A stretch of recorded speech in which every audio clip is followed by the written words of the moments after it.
Hi, Pastor Nathan Deck with your hashtag Better Together devotion for today. And this week we're talking about things that have progressed and changed, ways that they have shifted or developed over time. And one of the easiest places to see this within the Bible, because you get a different perspective from each retelling of the story, is within the Gospels. In the Gospels, you see a shift in a way of talking about Jesus as a prophet, as someone who brings a message, and as he evolves into Jesus the message, Jesus the Christ.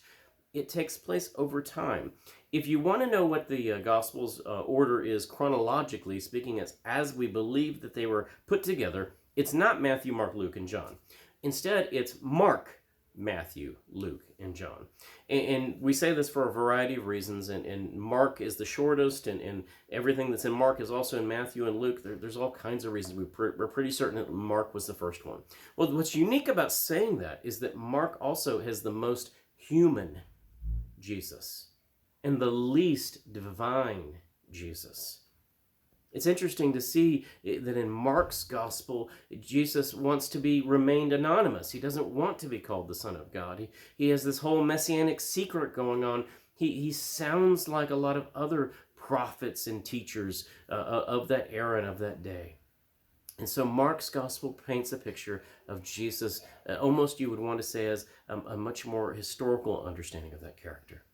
And then you get Matthew and Luke who develop it, but by the time you get to John's gospel, there has been this transition within the faith, within the conversation about Jesus. No longer is he, don't tell anybody I'm the Christ, don't tell anybody I'm the Son of God, but instead you have this bold Jesus who says, I am he, I am the bread, I am the gate, I am he. Even within the Garden of Gethsemane, when Judas Iscariot comes and kisses Jesus, Jesus boldly says, I am he, and he blows over all of the Roman soldiers. They all fall down as he says it. You hear the difference in the story. And it's because of the difference in the understanding that the community of faith that is telling the story has about Jesus. We started unpacking who Jesus is. We started thinking about what it means for Jesus to be the Son of God. And that changes how we understand and relate to him. Interestingly enough, by the way, you should know this, that the conversation doesn't end in the Gospel of John. And instead, within the Gnostics controversy that took place later, and there's tremendous Arians and all kinds of other belief structures about how human and how divine Jesus was, it took the church 500 years to finally come to the understanding of he is 100% human and 100% divine, and that is our theology.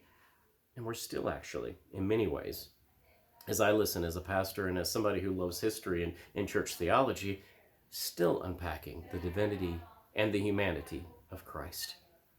We aren't where we were, and that's a good thing. We're continuing to develop, continuing to learn, continuing to grow closer to God.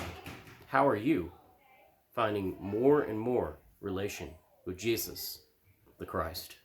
Let me know, and tell me how you're better together. Amen.